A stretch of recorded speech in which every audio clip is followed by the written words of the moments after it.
महाराष्ट्र का चुनाव जैसे जैसे करीब आ रहा है, लोग अलग अलग मुद्दों को लेकर अपनी बात रख रहे हैं। मैं इस समय कोलाबा विधानसभा में हूँ। कोलाबा विधानसभा की सीट हॉट सीट इसलिए बनती जा रही है क्योंकि यहाँ से महाराष्ट्र के विधानसभा अध्यक्ष राहुल नार्वेकर चुनावी मैदान में हैं और बीजेपी विकास के दावे कर रही है तो कांग्रेस कह रही है 2.5 सालों में बीजेपी ने महाराष्ट्र का बेड़ा गर्क कर दिया, उद्योग सब गुजरात भेज दिए और अलग अलग मुद्दों को लेकर के कांग्रेस बीजेपी पर निशाना साध रही है। इन सारे मुद्दों को लेकर के तमाम सारे जो मुंबई के उत्तर भारतीय समाज हैं वो आज चाय की चर्चा पर हमारे साथ खड़े हैं। उनसे जानने की कोशिश करेंगे कि मुंबई का विकास हुआ है या मुंबई में करप्शन बढ़ा है, क्या मुद्दे हैं, किस आधार पर वो वोट देने के लिए जाएंगे। तमाम सारे उत्तर भारतीय हमारे साथ हैं। आपका नाम? दिलीप तिवारी। दिलीप भाई, ये बताइए कि मुंबई बदली है कि नहीं बदली? आप क्या काम करते हैं? हम तो टैक्सी चलाते हैं। पहले से मुंबई बदली है कि नहीं?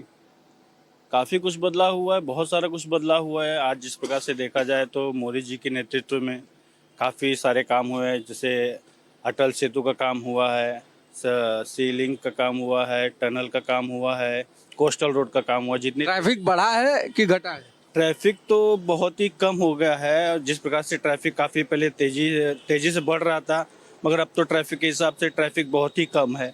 धंधा बढ़ा है कि कम हुआ है? धंधा काफ़ी बढ़ चुका है सर। धंधा पहले से अगर देखा जाए तो जिस प्रकार से हम लोग ट्रैफिक में अटक अटक के रुक रुक के जो धंधा करते थे, अब उस प्रकार से धंधा नहीं है। अभी धंधा खुला हो चुका है, काफ़ी गाड़ी तेजियों से चल रहा है। मेट्रो आने से धंधा कम होगा क्या? अभी सर मेट्रो तो मुंबई में फ़िलहाल इस वक्त तो नहीं है, जब आएगा तो उसके हिसाब से देखा जाएगा। अभी तो जो है वहीं पर है, यहाँ पर जब आएगा तो देखा जाएगा। साउथ मुंबई में कैसा रहेगा, क्या माहौल है इस बार?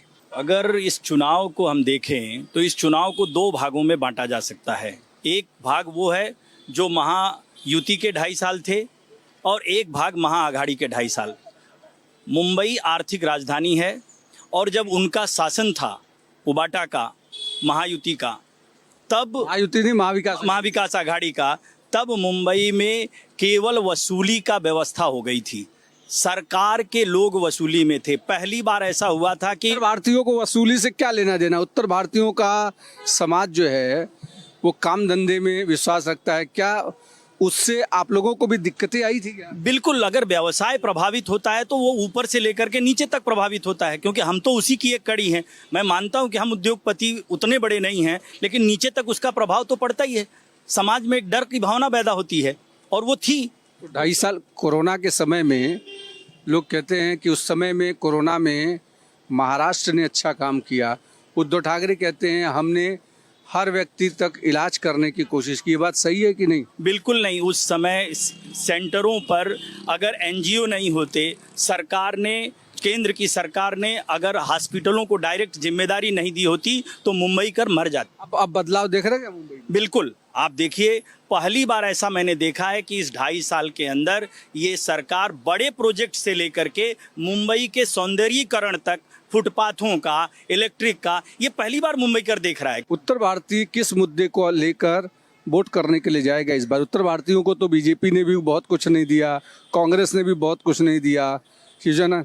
धंधा व्यवसाय छोड़कर राजनीति में तो उत्तर भारतीयों का कोई प्रतिनिधित्व नहीं मिला। नहीं, उत्तर भारतीयों को देखिए इस बार नहीं मिला ऐसा नहीं है। 4 उत्तर भारतीयों भारतीय जनता पार्टी ने भी टिकट दिया इस बार। थोड़ा संतोषजनक है हम लोग के लिए, क्योंकि हम लोग को चाय पे हरदम चर्चा होता रहता है कि हमारे समाज को कुछ नहीं मिला, मगर इस बार 4 सीट दिए हैं उन लोगों ने। हालांकि बहुत नहीं कहा जा सकता, मगर सिर्फ हिंदुत्व के लिए उत्तर भारतीय अधिकांश करके हम लोग हिंदुत्व के लिए काम कर रहे हैं। बटेंगे तो कटेंगे, ये जो लाइन लगातार लोग कहते हैं, इस पर आपकी राय क्या है कि क्या सही में समाज बट रहा है या फिर समाज को बांटा जा रहा है? हमारा समाज पहले से ही बटा हुआ है। योगी के स्लोगन ने कम से कम भारतीयों को एक करने की कोशिश की है, विशेषकर हिंदुओं को, और ऐसे नेता की हमको बहुत ज़रूरत है। क्या ज़रूरत लग रही है क्या? देखिए, जो हमारा समाज है और ख़ास करके जो मुंबई में आया हुआ है, आपका 2 पॉइंट मैंने देखा कि आपने बोला कि बीजेपी ने क्या दे दिया उत्तर भारतीय को। पहला पॉइंट, दूसरा पॉइंट कि हम कम नीचे के बिजनेसमैन हैं, आपसे कौन वसूली करता है? आप रोड पे जितने भी धंधा लगाने वाले हैं, सुनिए आपका पॉइंट मुझे याद बताइए। आज जो रोड पे धंधा लगाने वाले हैं, पिछले 2.5 साल से पुलिस टैक्सी वाले को, टेम्पो वाले को पिछले 2.5 सालों में जितनी राहत हुई है उतनी राहत नहीं हुई थी। पहली बात। दूसरी बात, बंटने और कटने की बात जो आप बोल रहे हो कि हिंदू एक रहेंगे तो बेस्ट है। लेकिन ये बताइए कि उद्धव ठाकरे कह रहे हैं कि हमने हिंदुत्व छोड़ा नहीं, 92-93 के दंगे में हम हिंदुओं के साथ खड़े रहे, और आज हिंदुत्व की बात उद्धव ठाकरे को ही पढ़ाई जा रही है। आप जो है वो समय का उनका हिंदुत्व देख लीजिए और आज का उनका हिंदुत्व देख लीजिए, हिंदुत्व में बदलाव हो गया। आपको क्या समझ में आ रहा है? आपको समझ में आ रहा है कुछ? ये बताइए कि महाराष्ट्र की सियासत को कैसे देख रहे हो? खास करके अगर कोलाबा विधानसभा की बात करें तो राहुल नार्वेकर के ऊपर तमाम सारे आरोप लगे कि उन्होंने पार्टियों को जानबूझकर बीजेपी के इशारे पर पार्टियां तोड़ दी, एकनाथ शिंदे को वैलिड कर दिया, अजित पवार को वैलिड कर दिया, जबकि ठाकरे के पास थी, मेन पार्टी जो है वो शरद पवार के पास थी। इसका गुस्सा है क्या लोगों में? देखिए, उसका गुस्सा तो मुझे कुलाबा की जनता में, अगर आप कुलाबा विधानसभा की बात करेंगे तो उसमें नहीं दिख रही है, क्योंकि कुलाबा की जनता केवल ये देख रही है कि हमारे लिए उचित व्यक्ति कौन खड़ा है और जो है किसने हमारे लिए काम किया। राहुल नार्वेकर जैसे जो कैंडिडेट हमें कुलाबा विधानसभा में मिले हैं वो बहुत ही जो है युवा कार्यकर्ता हैं और वो एक एक घर से जुड़े हुए हैं, तो उन्होंने लोगों के लिए बहुत काम किया है। तो रही बात अगर कुलाबा विधानसभा की व्यक्तिगत करेंगे तो यहाँ पे रोष नहीं है, यहाँ उनको उनके काम के और उनके नाम पे वोट मिलने वाला है। मुसलमानों का भी वोट मिलेगा राहुल नार्वेकर? देखिए, ऐसा है कि उन्होंने सबको सर्वधर्म समाभाव के हिसाब से देखा है। उन्होंने जो है हमारे यहाँ पे अगर देखा जाए तो एक बेल्ट है मस्जिद बंदर के एरिया में जहाँ पे मुस्लिम कम्युनिटी रहती है, उन्होंने वहाँ पे भी डेवलपमेंट का काम किया है, बहुत सारे बिल्डिंगों को फंड दिया है, मैंने सुना है। उन्होंने बहुत सारे लोगों के लिए वहाँ पे स्थानिक लेवल पे पानी की समस्या हल की है, बाकी सीवेज की समस्या हल की है, वहाँ पार्किंग की कुछ समस्या हल की थी उन्होंने। तो मुझे उम्मीद है कि विधानसभा चुनाव में व्यक्तिगत उनको देखते हुए मुस्लिम वोटर्स उनको वोट करेंगे। क्या लग रहा है इस बार मुंबई की जनता, मुंबई के उत्तर भारतीय किस मुद्दे को लेकर के वोट करने जाएंगे? आपको लगता है कि यहाँ विकास हुआ है या कई सारे विकास अभी अवरुद्ध हैं और विकास करना बाकी है? करप्शन इस 2.5 साल में भी बढ़ा है। इस सारी चीज़ों का जो आरोप कांग्रेस लगा रही है या बीजेपी कह रही है कि हमने बहुत सारा विकास कर लिया है, वैसा हुआ है क्या? बीजेपी ने बहुत विकास किया है। बीजेपी ने विकास किया है कि महाराष्ट्र का विकास हुआ है? महाराष्ट्र का विकास हुआ है, बीजेपी ने किया है, उनकी सरकार थी और उन्होंने सबसे बड़े अटल सेतु का जो निर्माण किया, इससे नवा सेवा आने जाने वालों के लिए, आप बाय रोड वैसे जाए तो आपको जूहीनगर 4.5-5 घंटा लगते थे, अभी 1 घंटे में आप नवा सेवा पहुंच जा रहे हैं। उसके बाद अभी इन्होंने टोल फ्री कर दिया है। आप पहले टोल में एक टोल के 70-75 रुपए एक टोल पे लगता था, आज लगभग मुंबई के अंदर तो जितने टोल थे उन्होंने सब फ्री कर दिया है। फिर गरीबों के लिए भी सोच रहे हैं कि जो स्कीम आ रही है कर रहे हैं। अभी उन्होंने भर्ती में भी पुलिस भर्ती निकाली, होमगार्ड भर्ती निकाली, मुंबई के अंदर से 321 होमगार्डों को लिया। अभी जो वेतन 650 रुपये होमगार्ड का था, अभी उन्होंने सत्ता वेतन आयोग लागू करके 1382 रुपये टोटल कर दिया, 1000 कुछ रुपये। तो कहीं मतलब डबल सैलरी दे रहे हैं। प्लस अभी उन्होंने आगे भी दिया कि हम लगभग उनको डेली अभी जो टेम्परेरी नौकरी मिलती है उनको डेली बेस की वजह से उनको परमानेंट रखने के भी विचार कर रहे हैं। तो ऐसी बात नहीं, मुंबई में भाजपा ने पूरे महाराष्ट्र में, पूरे इंडिया में, और सबसे बड़ी चीज़ मोदी जी, योगी जी का जो नारा है कटेंगे तो बटेंगे, ये बहुत मायने रख रहा है। बटेंगे तो कटेंगे बहुत मायने रख रहा है। और योगी जैसा नेता आने वाले टाइम में मोदी जी के बाद भारत के लिए प्रधानमंत्री बहुत उचित दावेदार हैं। विकास हुआ है मुंबई का? बहुत हुआ है। क्या हुआ है? डेवलप हुआ है इतना। क्या हुआ? अटल सेतु बनाया है, ब्रिज बनाया है, जो ट्रैफिक होता है अभी ट्रैफिक कम कर दिया पूरा। बिल्कुल, हमारे साथ और भी लोग हैं, उनके पास चलते हैं। आप बताइए क्या लग रहा है इस बार मुंबई की जनता को? मुंबई की जनता तो अब की बार फिर मोदी सरकार के पीछे ही है। अब की बार फिर एक बार मोदी सरकार। क्यों? मोदी सरकार ने ऐसा क्या किया जो कांग्रेस ने कहा 60 साल से ज़्यादा समय तक देश में रहे, हमने तमाम सारी चीज़ें दी। आज जिस पर बीजेपी दावे कर रही है उसकी बुनियाद कांग्रेस ने रखी। ये कांग्रेस का दावा है, सही है कि गलत? बिल्कुल गलत है। अब एक बात बताइए, उनका 10 साल का शासन साल था, कितना उनका घपला निकला 15 साल का शासनकाल मोदी का होने जा रहा है, किसी एक कांड का तो कोई कहीं खबर है नहीं, खाली हवाई फुरफुर हो रहा है, कहीं निकला है। और काम जमीनी स्तर पे दिख रहा है। ये मैं संयोग नहीं बोला जा सकता है कि जिस किसी परियोजना का उन्होंने उद्घाटन किया है, फाउंडेशन डाला, आज उसी का उद्घाटन कर दिया, सब चल रहा है। चाहे कोस्टल रोड हो, चाहे अटल सेतु हो, चाहे समृद्धि मार्ग हो, चाहे जो हो, जिस चीज का फाउंडेशन डाला उसको किसी पर वोट करते हैं, विकास के नाम पर कोई वोट करता है? विकास के नाम बिल्कुल होगा। कांग्रेस कह रही है जाति के नाम पर वोट करो, जाति ये अपना अपना मत है, वो जाति के नाम पे चाह रहे हैं क्योंकि निम्न स्तर पे अब उनकी राजनीति गिर गई है। प्रगति और इसी के नाम पे अब वोट डाला जाएगा। आदमी आज रोजी रोटी के लिए मर रहा है। रोजी रोटी उत्तर भारतीयों का ठीक चल रहा है? बिल्कुल स्थितियां सुधरी हैं। देखिए, व्यावसायिक आदमी तो हमेशा अच्छी और अच्छी स्थिति की कल्पना करता है, क्योंकि व्यवसाय के लिए जितना शांति रहेगी, जितनी समृद्धि रहेगी, वो विकास उसका बढ़ेगा। ये कोशिश। और जो जात पात की आप बात कर रहे हैं, यही कांग्रेस जो आज राहुल गांधी सबकी जात पूछ रहे हैं, इसी कांग्रेस ने एक नारा दिया था कि जात पर नपात पर मुहर लगेगी हाथ पर।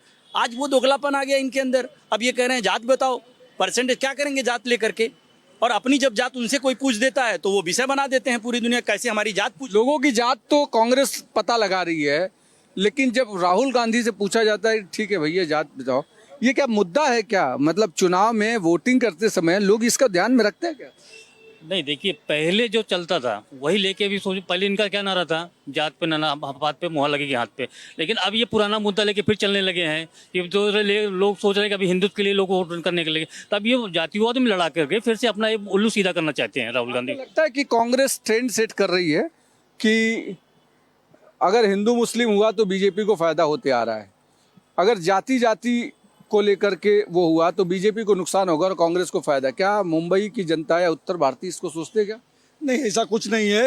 ये मुसलमान हिंदू का कोई मुद्दा नहीं बचा है, क्योंकि हम हिंदू हैं, हिंदुत्व ही देखेंगे। बीजेपी हमारी जो है वो हिंदुत्व के लिए ही लड़ती है, इसलिए। ऐसा क्यों कर रहे हो? उद्धव ठाकरे भी हिंदुत्व की बात करते हैं, राहुल गांधी भी मंदिरों में जाते हैं, फिर मुंबई कर ऐसा नहीं सोचता कि राहुल गांधी मंदिर में जा रहे हैं तो वो भी हिंदुत्ववादी हैं, अखिलेश यादव मंदिर में जा रहे हैं तो वो भी हिंदुत्ववादी हैं। ऐसा क्यों? क्या हिंदू बीजेपी ने क्या कॉपीराइट लेके रखा है क्या? नहीं, ऐसा कुछ नहीं है। हम देख रहे हैं ना कि हमारे उद्धव साहब भी थे, हिंदुत्व को लेके चल रहे थे, लेकिन क्या हुआ, बाद में सब कुछ बदल दिए। आतंकी हमले बंद हो गए क्या? 2014 के बाद मुंबई ही नहीं पूरे हिंदुस्तान में आतंकी हमले कम हुए हैं। इक्का दुक्का कहीं पे खबर सुनने को आती है, और 2014 के पहले आतंकी हमारे आर्थिक राजधानी में घुस के और हमारी पुलिस को 24 घंटा बंधक बना के रखे। इससे शर्मनाक बात क्या है? और हमारे गृह मंत्री उस समय जाके दिन में 3 बार कपड़े बदल रहे थे, ना कि मतलब जो है कि सीरियसनेस लेके कि उन लोगों को कैसे ख़त्म किया जाए। ये बताइए कि क्या मुंबई के उत्तर भारतीयों का धंधा व्यवसाय ठीक चल रहा है? इस बार जब उत्तर भारतीय वोट करने जाएगा तो वो राहुल गांधी के वादे पर भरोसा करेगा? राहुल गांधी ने कहा कि 3,000 रुपये हम धन महालक्ष्मी योजना के तहत देंगे। खटाखट अभी तक कितने लोगों को मिला? अभी तक खटाखट कितने लोगों को मिला? और आलू से सोना कितने लोगों ने बनाया? आप मुझे बता दीजिए। अरे कुछ मीम पर मत जाइए, राहुल गांधी पे तो नहीं, राहुल गांधी का ही खटाखट बता रहा हूँ ना। अभी तो आज तो तमाम सारे लोग। आलू से सोना किसने बनाया था?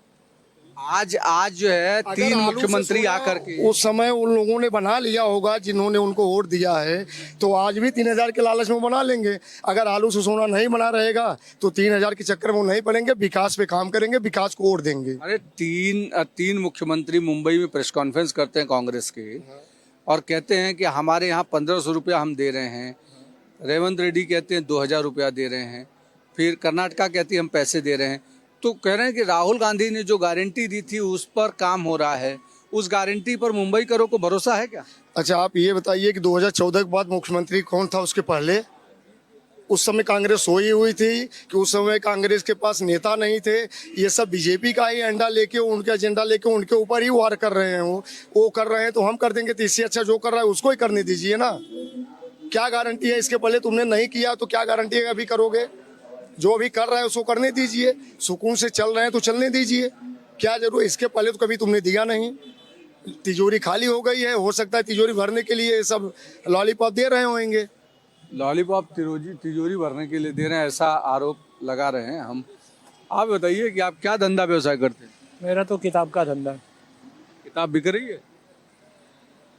कहाँ, आजकल तो लोग सब मोबाइल पे देखते हैं वीडियो, और किताब नहीं है। पढ़ता है कोई? पढ़ने वाले पढ़ते ही है, जिसको जरूरत रहती है। कितने लोग आपके पास दिन भर में आते हैं? आने के लिए तो बहुत आते हैं, लेते कितने हैं? 10-15 तो लेते ही है। किस टाइप की किताब ज्यादा लोग रेफर करते हैं? कोई नॉवेल वगैरह। जब वो आते हैं आपके पास या आप मुंबई को बदलते हुए देखते हैं तो वोटिंग को लेकर के चर्चा होती है आसपास की, खड़े रहते हैं, आज चाय पे जैसे खड़े हैं ऐसे तमाम सारे लोग खड़े रहते हैं, क्या मुद्दा बनाते हैं? आइए चाचा। मुद्दा तो अभी हमारे एरिया से राहुल नार्वेकर का मुद्दा फर्स्ट क्लास चल रहा। क्यों? क्योंकि उन्होंने काम किया है। काम किया है उन्होंने? काम किया है।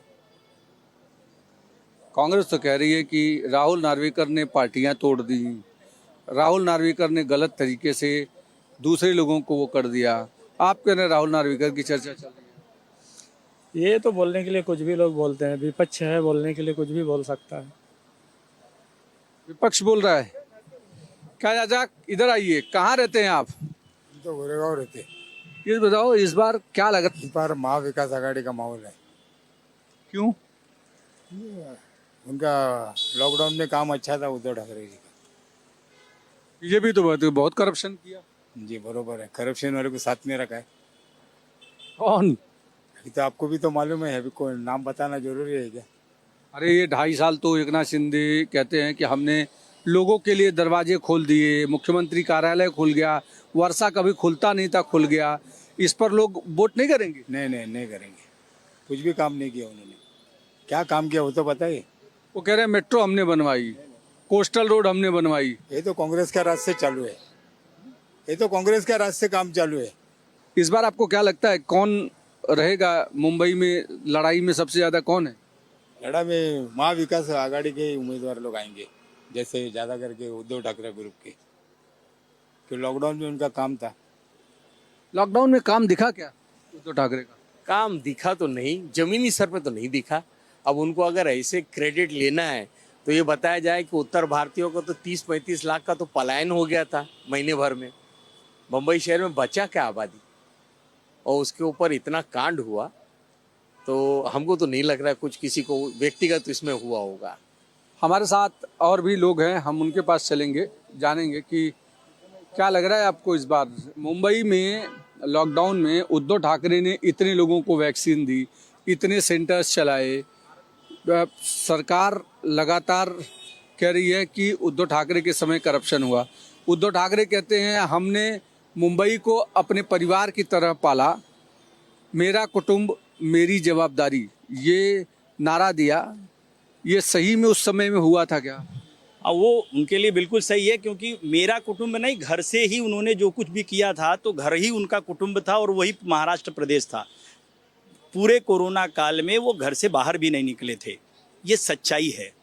और जहाँ तक सेवा का कार्य है, बाकी चीज़ें हैं, मैं पहले भी इस पर एक बार वक्तव्य दे चुका हूँ, आप पूछ रहे थे उसमें, तो कि पूरे कोरोना काल में जितनी अव्यवस्था मुंबई करों को हुई अपने अपने गांव जाने के लिए, उतनी कहीं भी व्यवस्था नहीं हुई।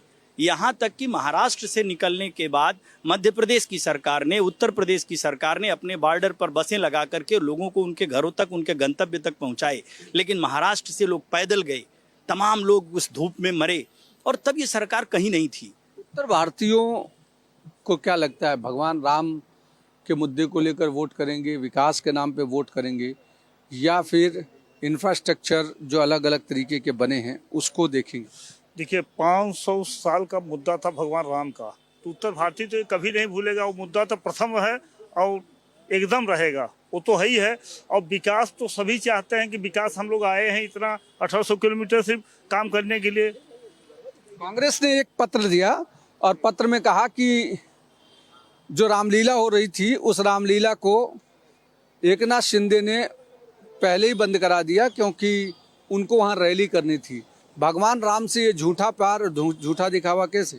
नहीं, ऐसा गलत बात है, क्योंकि राम को तो राम को तो सभी ने लाया है, हमारी भारतीय जनता पार्टी ने भी लाई है, हमारे पूरे हिंदुत्व के लोग लाए हैं, हमारे पूरे भारत के लोग लाए हैं, क्योंकि 500 साल पहले से चल रहा था कि अयोध्या का मंदिर बने। कहा जाता है कि राजीव गांधी ने ताला खुलवाया था। ओ नहीं नहीं नहीं, राजीव गांधी ने कुछ नहीं खुलवाया था। राजीव गांधी कहाँ ताला खुलवाए थे? राजीव गांधी तो मर गए थे, तो कहाँ ताला खुलवाए थे? अरे राजीव गांधी जब प्रधानमंत्री थे तब उन्होंने ताला खुलवाया था, ये तो लोग कहते हैं ना। राजीव गांधी ने ताला खुलवाया होगा, हमको उतना नहीं मालूम है उसके बारे में। राजीव गांधी ने ताला जरूर खुलवाया था, लेकिन उन्हीं के खानदान के लोगों ने हलफनामा दिया है कि राम काल्पनिक है। इससे उनकी मानसिकता समझ में आती है। क्या उत्तर भारतीय इस आधार पर वोट करेगा? आप महाराष्ट्र में जब इंफ्रास्ट्रक्चर देखते हैं तो आपको बदलाव दिखता है? कितने सालों से आप महाराष्ट्र में हैं? मेरी 5वीं पीढ़ी है। महाराष्ट्र में बदलाव हुआ है? महाराष्ट्र में पिछले 10 सालों में जो बदलाव हुआ है, पिछले 70 सालों में नहीं हुआ है। और कहीं ना कहीं इंफ्रास्ट्रक्चर बढ़ा है और कहीं ना कहीं मतलब उत्तर भारतीय समाज के लिए एक सम्मान की स्थिति बनी है। किसको साथ देंगे उत्तर भारत? देखिए, ऐसा है कि उत्तर भारतीय समाज अगर महाराष्ट्र की राजनीति की बात करें तो मेरे ख्याल से 95% ये केवल और केवल भाजपा के साथ खड़े रहेंगे, क्योंकि जैसे आप बोले भगवान श्री राम के साथ उनकी आस्था है। उसके बाद रही बात, उनको सेफ और सिक्योरिटी जो है भाजपा शासन में मिली है। पिछले 10 साल में कोई भी ऐसा परप्रांतीय मुद्दा नहीं उठा है इस प्रदेश में। और तीसरी सबसे बड़ी बात है इंफ्रास्ट्रक्चर के मामले में भी जो है लोगों को जो है भाजपा को वोट करेंगे उत्तर भारतीय समाज। ये 3 मुद्दे हैं। बिल्कुल, यहाँ तमाम सारे अलग अलग मुद्दों पर उत्तर भारतीय समाज क्या सोचता है, किस आधार पर वोट करने जाएगा, क्या विकास मुद्दा होगा या भगवान श्री राम का वो मंदिर जिसको लेकर उत्तर भारतीय अपनी एक आस्था मानता है, देश अपना आस्था मानता है, उसको आधार बनाएगा। कोरोना के समय में जो उत्तर भारतीयों को सहायता मिली या करप्शन बढ़ा, इन सारे अलग अलग मुद्दों पर आज कोलाबा विधानसभा से हमने चाय पर चर्चा की है। फिर अगली विधानसभा से हम फिर एक बार मिलेंगे चाय की चर्चा पर। तब तक आप देखते रहिए भारत एक्सप्रेस।